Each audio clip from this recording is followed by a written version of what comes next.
let's start off the next phase of our project by welding in our new piece of metal. All right, we got a spray bottle of water there, just in case we have a little bit of fire. You know, we don't want any fire, no fire. And we've got a thick piece of cardboard here. Not that cardboard is inflammable, but you know, it's better than nothing. So anyway, you get the point.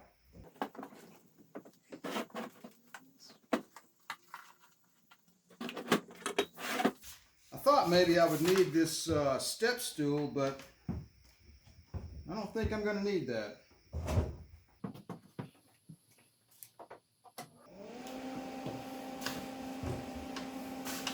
All right, let's get her tacked in place so we can get this tape off of here.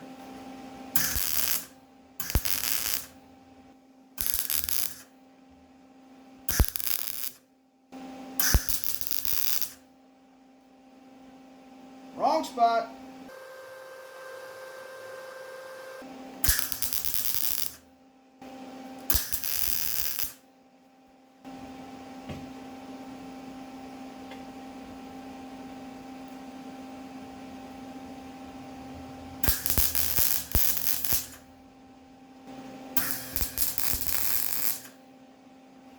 All right, we got her tacked down in position now. I've got all my surfaces lined up. Now the thing about welding real thin sheet metal is you just can't start at one end and go to the other. It'll warp on you. The thin sheet metal will just warp if it gets too hot. So we'll have to do small areas at a time.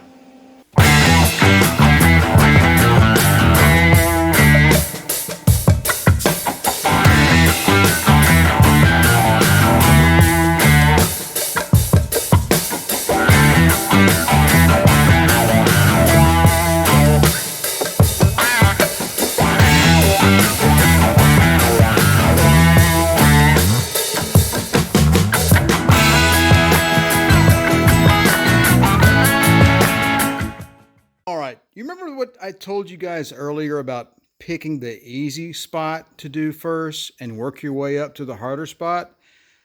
Yeah, that was wrong.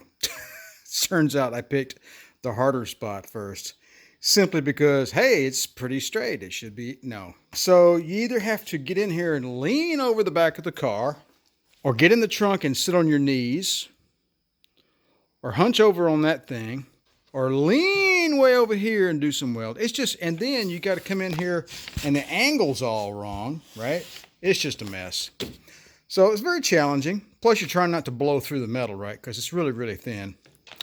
And so you go zit, zit, zit, zit, zit all along there. So, you know, we got the job done. You know, there's no holes in it, but just not the prettiest thing in the world, but it'll be okay. So I'm debating, you know, I'm thinking I'm probably not even going to grind these welds down. All I'm going to do is put weld seamer on it and cover it up, because it's going to be covered up. The back dash will cover all this stuff up. Plus it's going to have seamer on it. It's going to have primer. It's going to have all kinds of stuff on it. So, and nobody will ever see it. See, I'm trying to justify covering up my horrible booger welds. So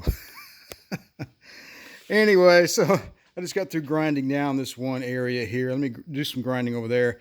A little more cleaning up, and then we'll move on to the corners. All right, we got the rough disc out a little bit here and cleaned up the new metal a little bit. Got our booger welds smoothed out a little bit. Got this little overhang here because this piece is a little longer than this, but it doesn't really matter once you lay the channel in over here. Keep in mind, we're going to cut another piece of thin metal that will fit over the top of that and weld that down on there, and then we'll take the window channel itself and weld that in place as well. So we've got quite a bit more work to do.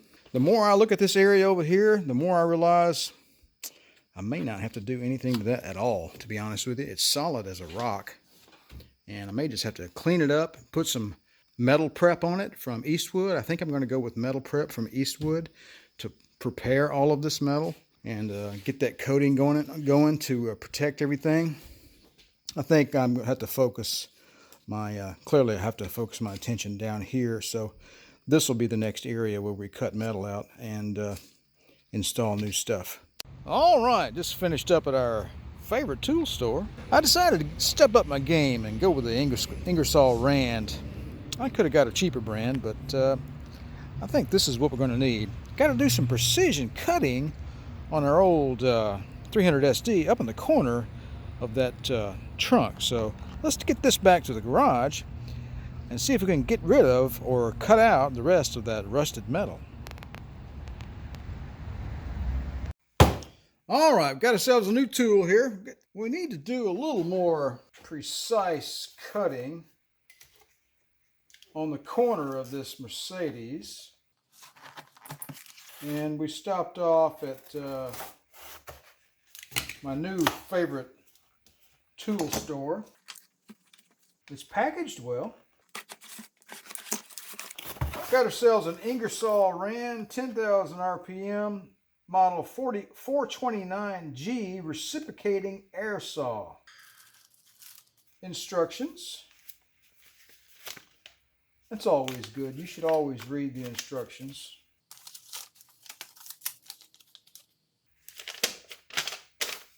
Parts list.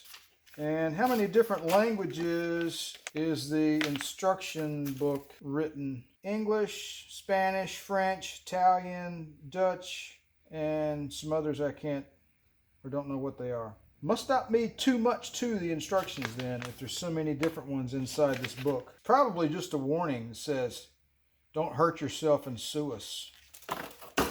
And let's see what we have here. Little plastic cover over the air inlet. Do you mind telling me what that is? What is that, just keep dust out of it or what? What is that for? Maximum PSI of 90.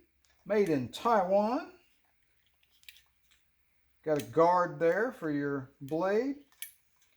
I think it sounds like that, but we'll find out. All right, you got 2 set screws on, one on each side, and slip the blade down in there. All right, so let's just put the cover back on. And take this little thing off. And we'll put some of this Teflon tape on there. Is it Teflon or what is that? I don't know. Keeps the air from coming out. All right, let me get a couple of wrenches and tighten that up. Probably should have done this before I put the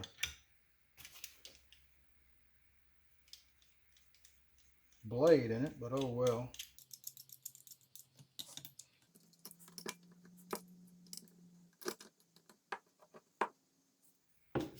That's good enough.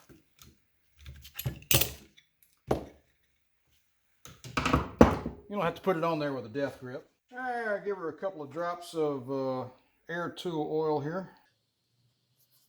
Got to spill some for good measure. All right, let's see how she goes. Man, I like that. Doesn't make too much noise, either. All right, let's get busy and cut out the corner of our 300 SD trunk.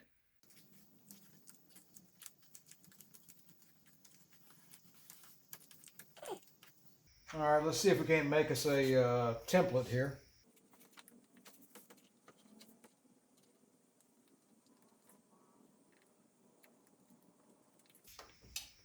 Have to extrapolate a little bit where the missing metal is. And we'll go with our 11/16 measurement, but if we get the rough line, I think we'll be all right. All right, hopefully that'll give us something to go by when we make our new piece. So there's a seam right here, and they filled it in with brazing. I think I'm just going to go up to this seam and stop. Let me knock off some of this epoxy sealant here before we get started with the cutting.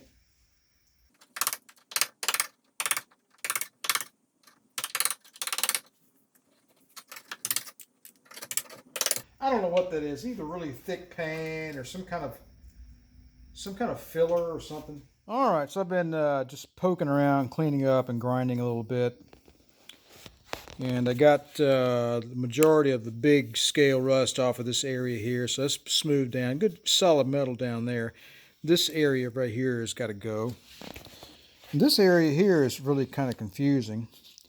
So this is doubled up right here. This whole, from this seam back that way, is corroded. It really needs to this needs to come out. And then this area right in here is corroded as well. They filled this whole area in with brazing. There's a bad rust spot there. I basically just ground that out. We'll put the rust treatment on that to convert it and prep it. I'm thinking right now what I'll do is I'll come in here and cut from here all the way back to about right there.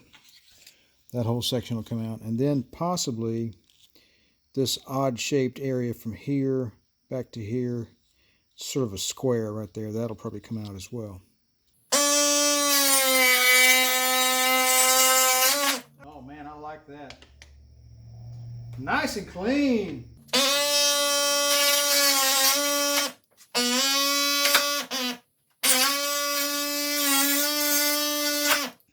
You can't really make a turn with this tool, I don't think, so like you can a traditional jigsaw. So I think I'm going to drill a little hole so I can start that way.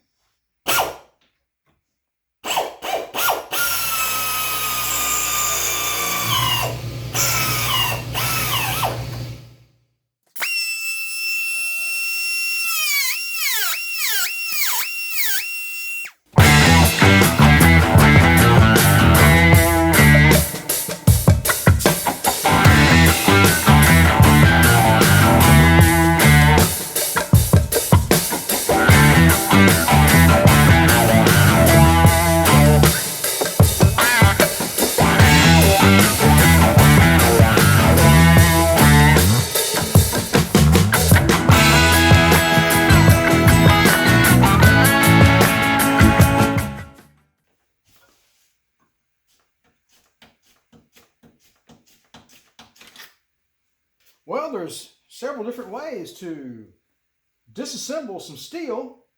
You can drill it, you can cut it, and you can rip it. All right, there's a little piece that we cut out there, and we were able to retain a shape there that we can use when we fabricate our new piece. We don't want to lose that. And I like the way that tool cuts. It's not as violent. It doesn't have sparks flying everywhere. Of course, it doesn't look as dramatic, but oh well. So we came into this area here and up to there, and we sort of just broke it off right there because this is back up in there is solid, which leaves me to question this little region right here. So I'm probably going to get the grinding wheel after this and just sort of knock out some of that brazing and then see what I'm looking at right there. And I may take the cutoff wheel and come in here and take this area out because this is doubled up steel right here. All right, I think we got it cleaned up pretty well. And if that looks a little confusing, we took this little oddball section out here. Is it trapezoidal? I guess it's a trapezoid, isn't it? No, it's a parallelogram. That's what it is. Trapezoid is, never mind. Okay, I digress. All right, so we got these shapes we cut out here. This end here will tuck up in there, follow that curve, and the other piece that goes there is right there. So we can use these two pieces right here. We'll use our metal brake as we did before. We'll put a couple of slits in it on this edge, and we'll bend it this way, right? And we'll also bend it kind of this way as well to make it follow this curve all the way up through here. So we'll have a piece of metal that has a downside, I'll call that the downside, of say about 1/4 inch, right? We'll come up from here, it'll get butt welded here, and we'll come in here like this. And once we're done with that, we'll make another little trapezoidal shaped, or no, parallelogram. I think that's what it is. Review your geometry and put it down in the comments below. And we'll make another piece, and we'll put it right there. So, well, all right, I'm going to go ahead and form up this next piece of metal and make plans to get that welded into place. But I think what I'm going to do is go ahead and just upload this shorter video now, just to give you some progress on where we are. And we've come a long way, actually. I didn't want to make these, 30 or 40-minute videos. I wanted to put out stuff more and more often, but I got a few other things that are going on right now. And I appreciate your patience. We've got the Corvette, we've got the W210, still waiting on parts on that old car. And I've got some stuff going on the old RV. So, all right, folks, we're going to call that a video. Appreciate you guys stopping by the channel. Don't forget to like, share, and subscribe. And if you'd like to be notified whenever I release a new video, don't forget to click that little bell down below. You guys have a good one. And remember to enjoy restoring your classic Mercedes.